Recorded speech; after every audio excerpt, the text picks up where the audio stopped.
Just a minute. I have to find out. You can go through. Okay, Hare Krishna. Om Namo Bhagavate Vasudevaya. Om Namo Bhagavate Vasudevaya. Om Namo Bhagavate Vasudevaya.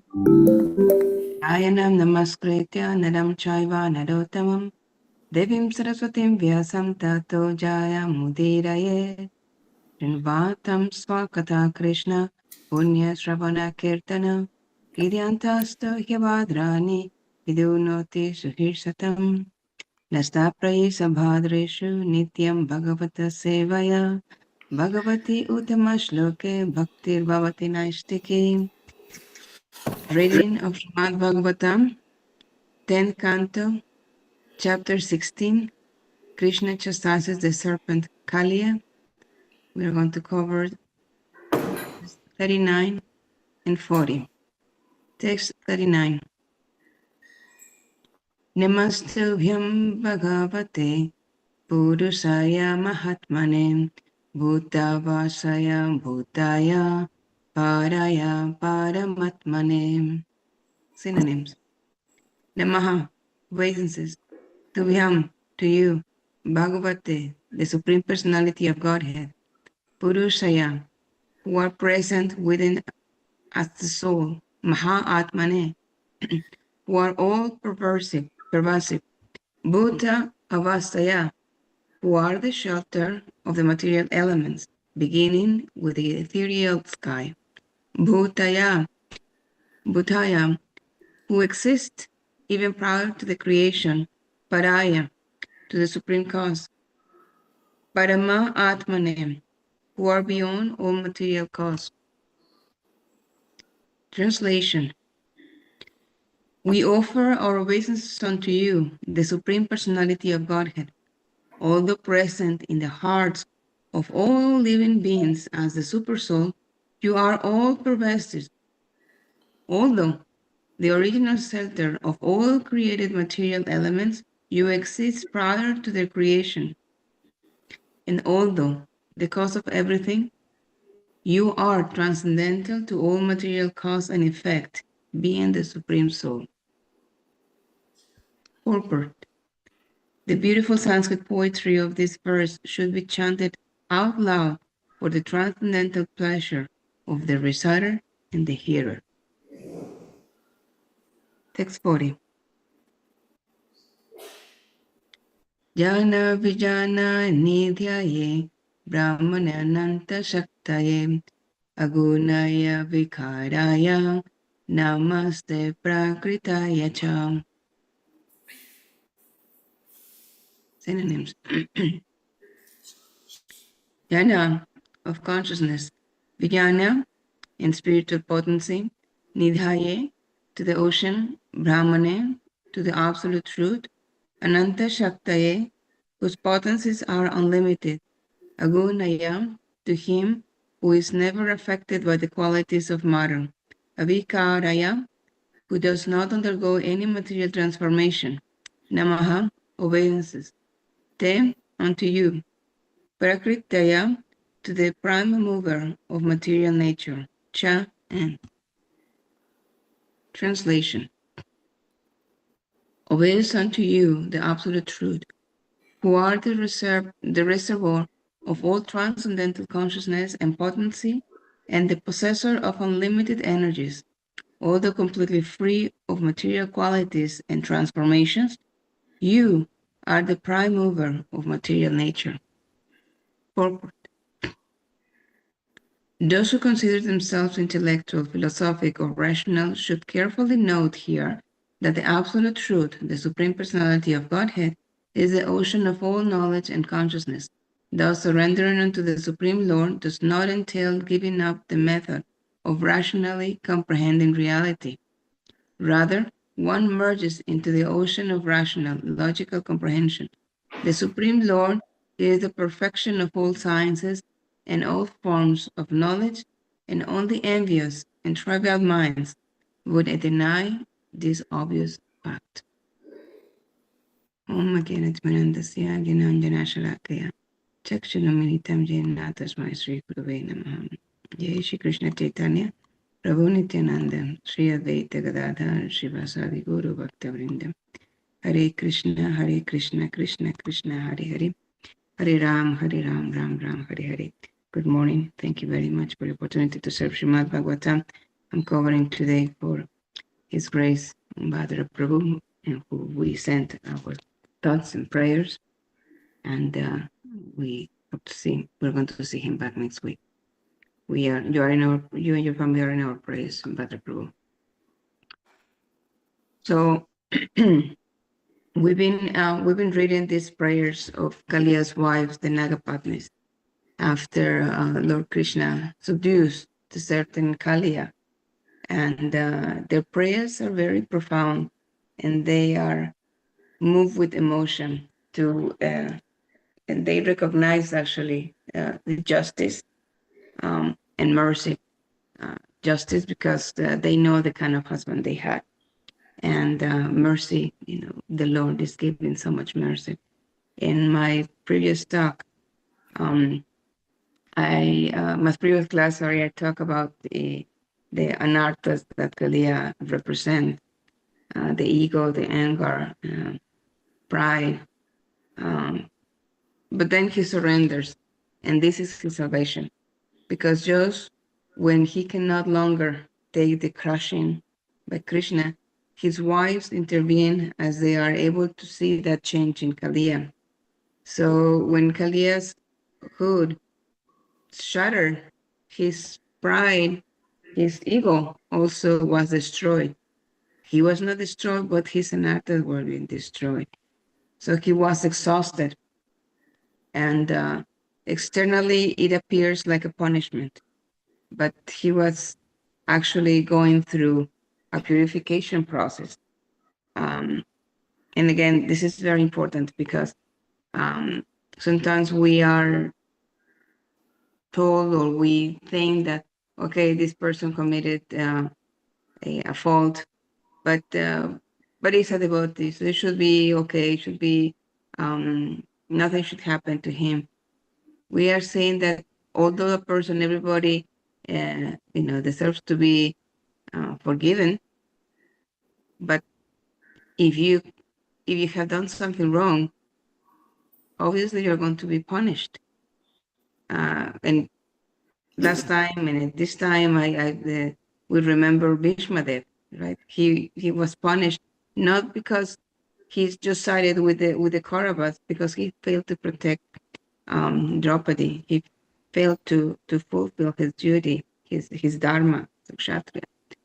So over here, Krishna didn't say, okay, I'm not going to do Kaliya, I'm just going to have a talk to you, and you should not be doing this, you should not be doing that. No, because there was no way that he could talk with Kaliya when Kaliya was having this many anarthas, this much anger, this much envy, this much pride, that so strong.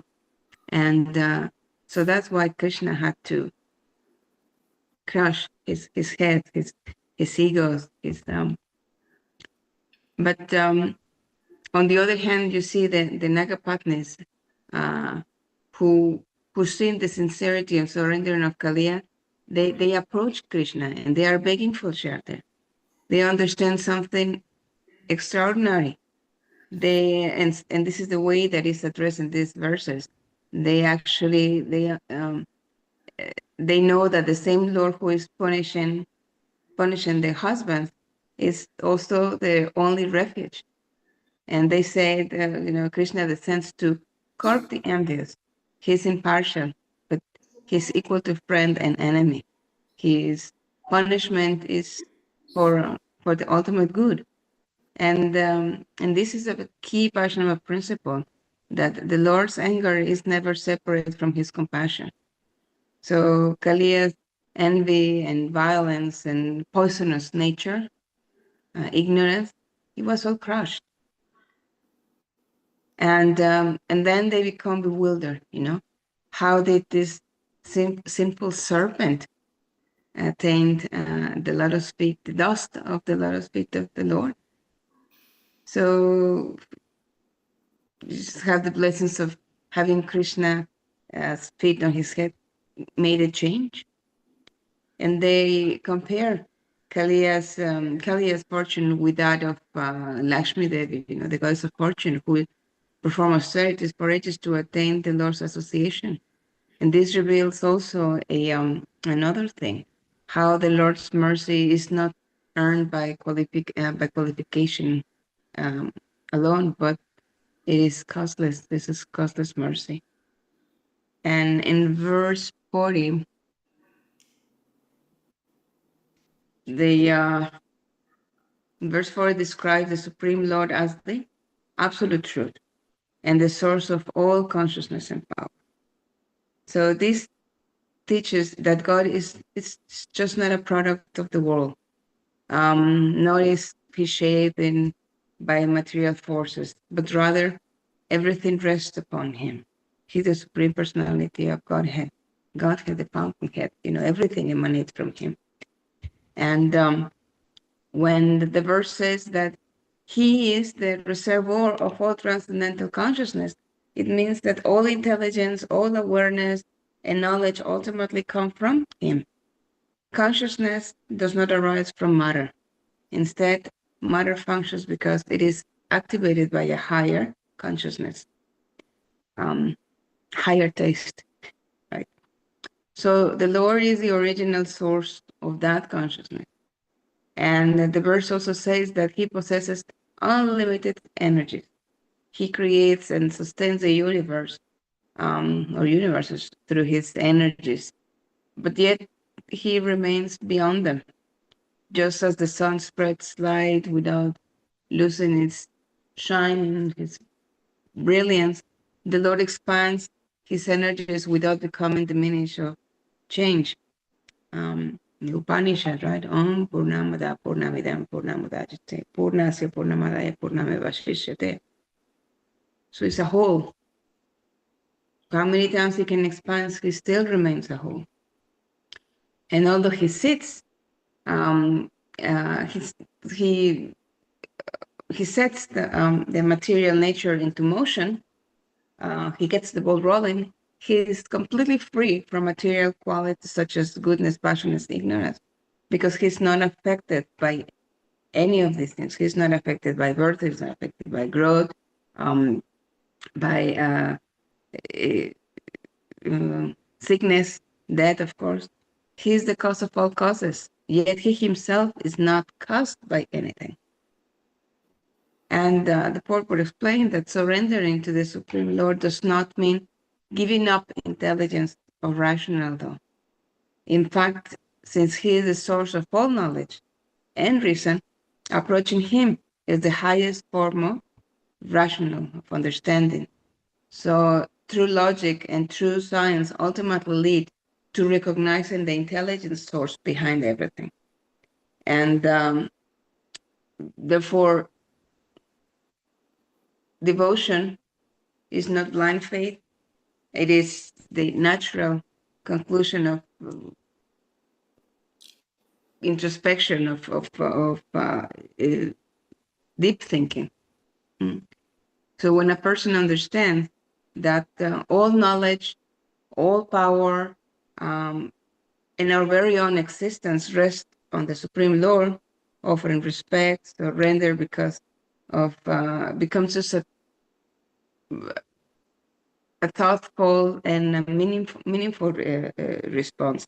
We are creating that awareness. We are understanding. We develop more faith. Our shraddha becomes more steady and strong. So in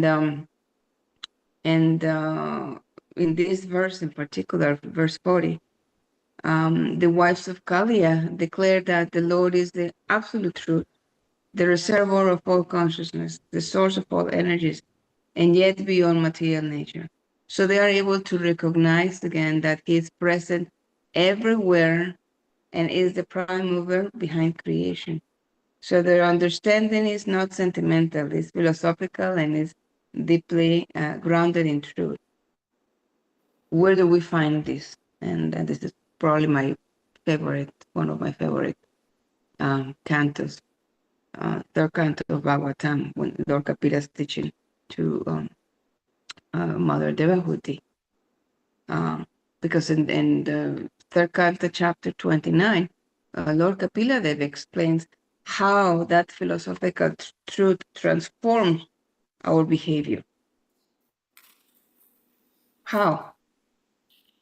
Because he teaches that the Supreme Lord is present where? In the heart of every living entity, in the heart of every living being as the super soul. And therefore, one who claims to worship God but neglects or disrespects other living beings does not truly understand him. If God is the source of all consciousness and present in all the hearts, then mistreating others is indirectly disrespecting him. And that is a pride. So how this helps with our behavior? Just remembering that the Lord is there. How can we come and offer all kind of paraphernalia and being there and have wonderful kirtan and but disrespect others? It's not possible. And he himself said that even if someone offers me the best paraphernalia but ignores me in the heart of every living entity, I will not accept it. So this helps us in our behavior, how to interact, how to relate, how to conduct ourselves with everyone. So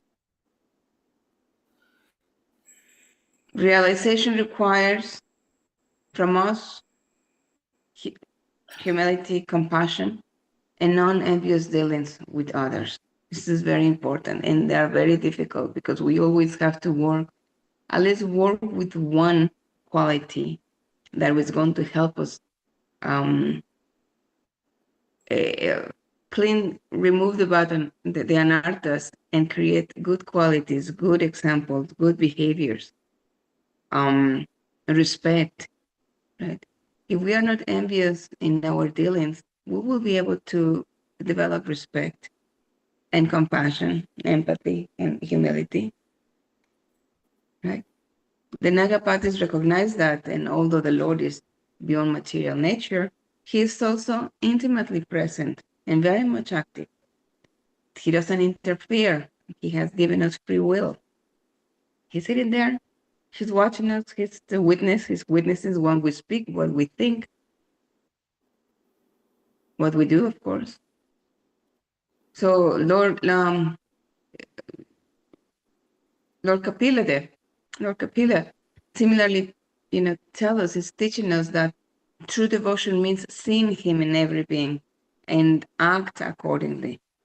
Intellectual understanding must lead to that understanding, to that transformation. In other words, if he is the source of all consciousness, then every conscious being is divine. If he is the prime mover of material nature, then all life operates under his supervision.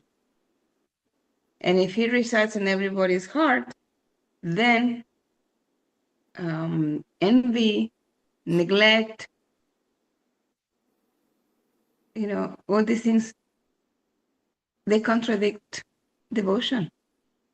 How can you be a devotee? How can we become devotees or call ourselves devotees or aspiring devotees if we are not kind, if we don't show our kindness? When the Lord is so merciful and bestows so much mercy upon everyone, all fallen souls, who are we to disrespect? Who are we to neglect? Who are we to, not care or hurt others? Who has given us that right? Okay. So Kaliya represents that envy and toxic behavior, but envy towards other living entity and the other beings blocks true bhakti. So we have to be very careful. And Srila Prabhupada says we have to be very careful and worry about envy, the jealousy, he said. So the Lord may accept external worship, but he's not pleased if his children are harmed or disrespected. When we understand that the absolute truth is present in every heart, devotion naturally becomes compassionate, accountable, and relational. So true knowledge ends in respectful dealings.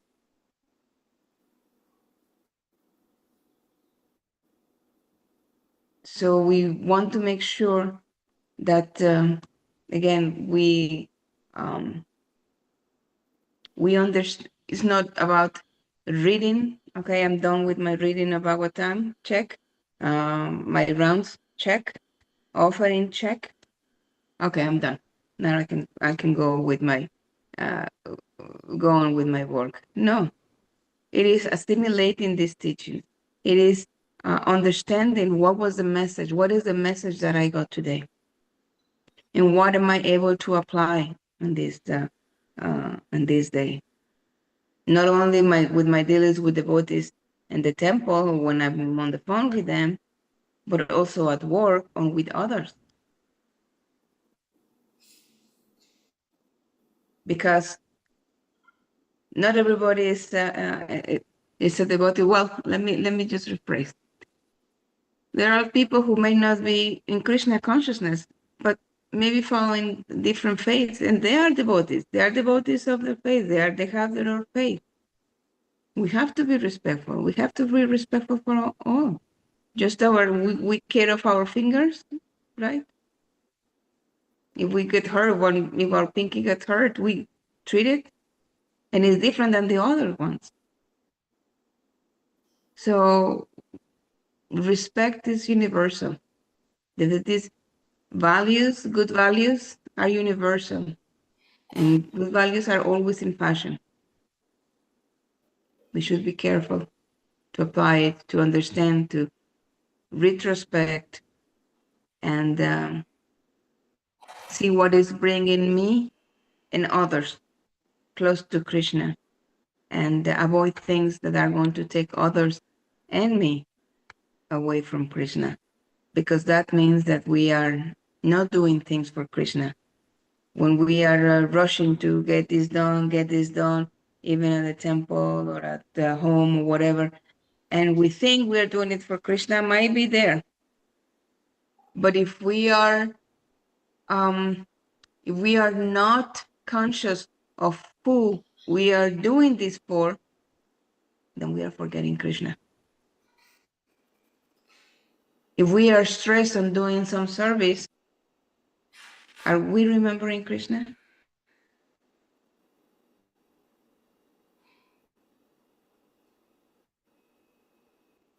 Or what are we doing this for? So, Prabhupada's instruction, please, it's very important. Because when we are remembering Krishna, automatically our behavior is going to be one. When we don't remember Krishna, it's going to be a different one. So, I will close with that. Always remember Krishna. Never forget Krishna. Thank you very much for opportunity to serve Bhagavatam. Panchakalpatarupyascha kripa sindhave pacha patitanam pavaneri vaishnavevya namo namah. Hare Krishna, all have a wonderful day. If Damodar Prabhu or anybody else would like to add? No, nothing. Just we understand that verse very loudly. Prabhupada said in purport this, right? Yeah. I mean, it's. At this point, these purports were actually by his disciples, right? And They bring from different places. Sridhar Swami, Bishop. right. Mostly Hridayananda Maharaj. He's the one who actually did a lot of these purports, and Prabhupada, Krishna, they bringing the purport from those sides. Hare, Hare anyway, thank you, Hare Krishna.